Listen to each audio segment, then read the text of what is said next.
The Omnivore's Dilemma, Industrial Food Chain, Chapter 3, From Farm to Factory, Turning Bombs into Fertilizer. It may seem that I've given corn too much credit. After all, corn is just a plant. How could a plant take over our food chain and push out almost every other species? Well, it had some help from the US government. At the heart of the industrial food chain are huge businesses, agribusinesses, the same businesses that create new seeds, provide farmers with the tools and fertilizer they need to grow lots of corn. Agribusinesses also need cheap corn from which they make a processed food and hundreds of other products. To get the corn flowing and keep it flowing, agribusinesses depends on government regulations and taxpayer money. The government started seriously helping corn back in 1947. That was when a huge weapons plant in Muscle Shoals, Alabama, switched over to making chemical fertilizer. How can a weapon plant make fertilizer?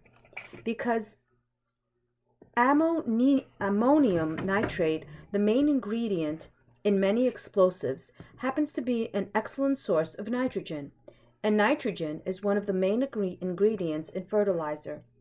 After World War II, the government found itself with a tremendous surplus of ammonium nitrate. There was a debate about what the government should do with the leftover bomb material. One idea was to spray it on forests to help out the timber industry. But scientists in the Department of Agriculture had a better idea. Spread the ammonium nitrate on farmland as fertilizer. And so the government helped launch the chemical fertilizer industry. It also helped start the pesticide industry, since insect killers are based on poison gases developed for the war. Chemical fertilizer was needed to grow hybrid corn because it is a very hungry crop. The richest acre of Iowa soil could never feed 30,000 hungry corn plants year after year without adding fertilizer. Though hybrids were introduced in the 30s, it wasn't until farmers started using chemical fertilizers in the 1950s that corn yields really exploded. There goes the sun. When George Naylor's father spread his first load of ammonium nitrate fertilizer, the ecology of his farm underwent a quiet revolution. Until then, the farm's nitrogen had been recycled in a natural loop. Legumes used the sun as energy to fix nitrogen in the soil. Other plants used the nitrogen to grow. Animals ate the plants, and the farmer recycled the nitrogen by spreading the animals' manure on the soil. But now the Naylors didn't need to produce their own nitrogen. They went out and bought it. The nitrogen for the fields would no longer be made with the sun's energy, but with fossil fuels. Farming was no longer an ecological loop. It was more like a factory. The farmer bought raw materials, seed and fertilizer, and turned it into a finished product, corn. Since there was no need for legumes to fix nitrogen, farmers could plant corn in every field every year. Animals and their pastures could be eliminated. Farming became much simpler. Like a factory, the industrial farm produces just one product, or at most two. And like most factories, the industrial farm is powered with fossil fuels. There's the natural gas in the fertilizer and the fossil fuel energy it takes to make the pesticides, the diesel used by the tractors, and the fuel needed to harvest, dry, and transport the corn. Add it all up, and you find that every bushel of corn from an industrial farm requires about half a gallon of oil to grow. That's around 75 gallons of oil per acre of corn. Some estimates are much higher. Here's another way to look at it. Calories, like the calories in food, are units of energy. On the industrial farm, it takes about 10 calories of fossil fuel energy to produce 1 calorie of food energy. That means the industrial farm is using up more energy than it is producing. This is the opposite of what happened before chemical fertilizers. Back then, the Naylor farm produced more than 2 calories of food energy for every calorie of fossil fuel energy invested. In terms of energy, the modern farm is a losing proposition. It's too bad we can't simply drink the petroleum directly. It would be more efficient. The factory farm produces more food much faster than the solar-based farm, but the system only works as long as fossil fuel energy is cheap. Nitrogen pollution. Hybrid corn eats a lot of nitrogen, but farmers still feed it far more than it could possibly eat. In fact, farmers waste most of the fertilizer they buy.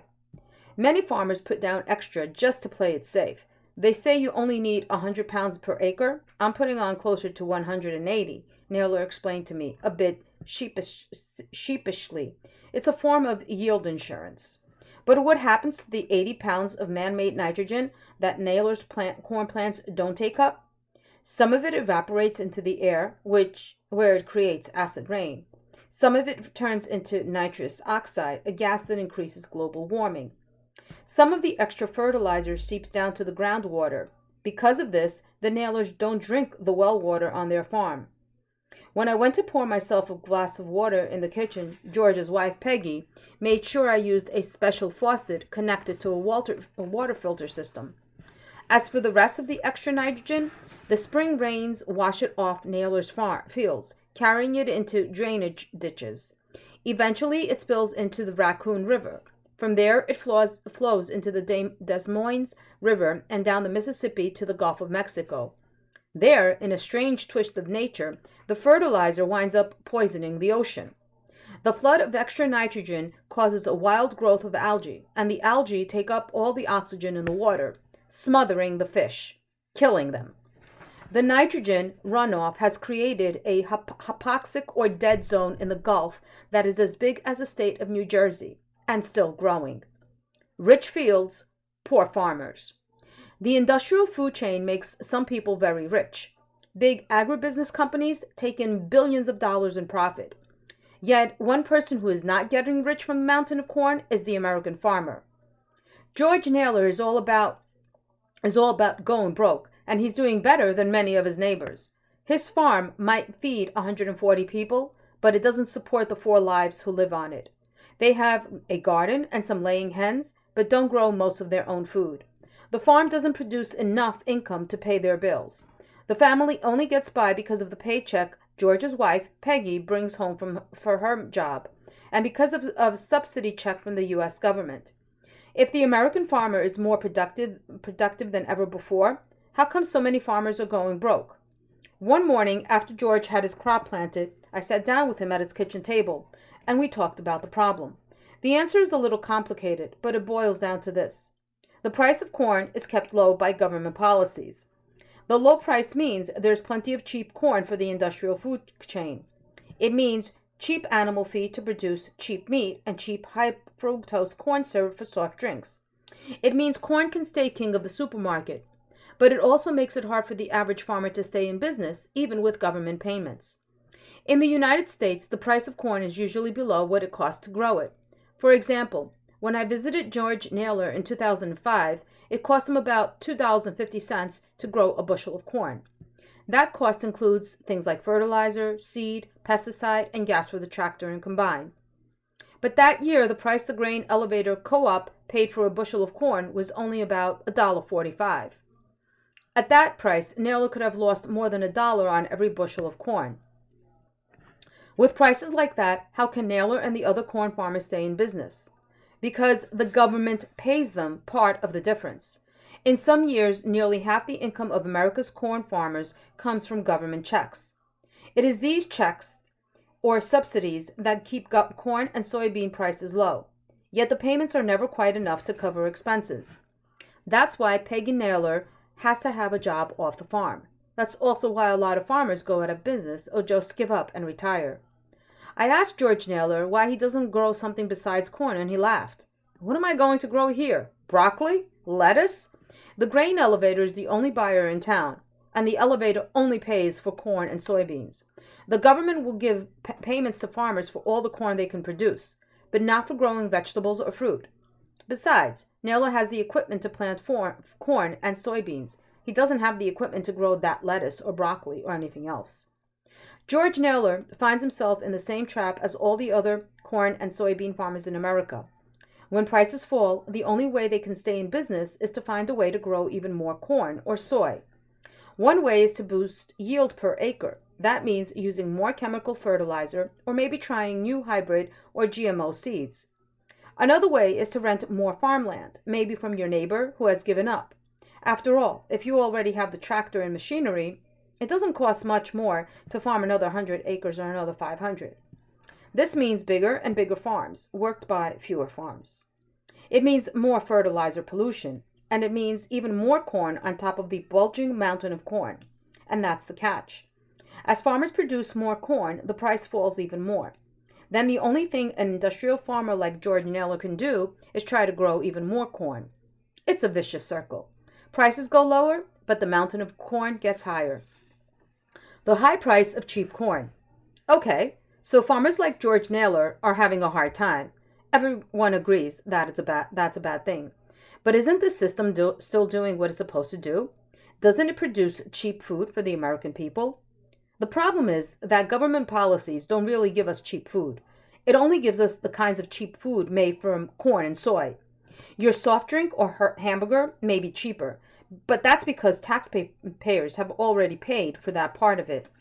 And that corn is only cheap if you don't count all the hidden costs, like the cost of pollution from chemical fertilizers. U.S. farm policy wasn't always like this. Before the 1970s, government policy was designed to support small farmers, not agribusinesses. Instead of trying to keep corn prices low, government farm policy was aimed at keeping food prices and farmers' income stable. Remember the law of supply and demand? If there's a lot of grain on the markets, sellers have to compete with each other for customers. They lower their prices to try to sell their grain. If there is a shortage of grain, people will pay more for it. Then farmers can charge more for their crops. Starting in the 1930s, during the Great Depression, the government began a policy to keep prices from rising or falling too much. That would protect consumers from having to pay too much for food. The policy would also protect farmers from going bankrupt if prices fell too much. This is how it worked. In times when prices were low, the government gave farmers loans so they could store rather than have to sell their crops. It bought some grain to keep it off the market. It also paid some farmers not to grow grain. When prices were higher, farmers sold their grain and repaid the government. If prices were too high, the government sold some of the grain from its storehouses. That put extra grain on the market and brought the price down. This system worked well for almost 40 years. Agribusiness, government, and corn. Beginning in the early 1970s, this system was thrown out the window. Now, farm policy was aimed at one thing, keeping corn prices as low as possible. The government told farmers it would pay them for all the corn they could grow. To be exact, instead of the government buying all the extra corn or loaning farmers money so they could store it, it just paid farmers part of the cost of growing it. So all the corn the farmers grew was put on the market, driving the price down. Farmers planted even more. Corn prices began falling, and with a few interruptions, they have been falling ever since.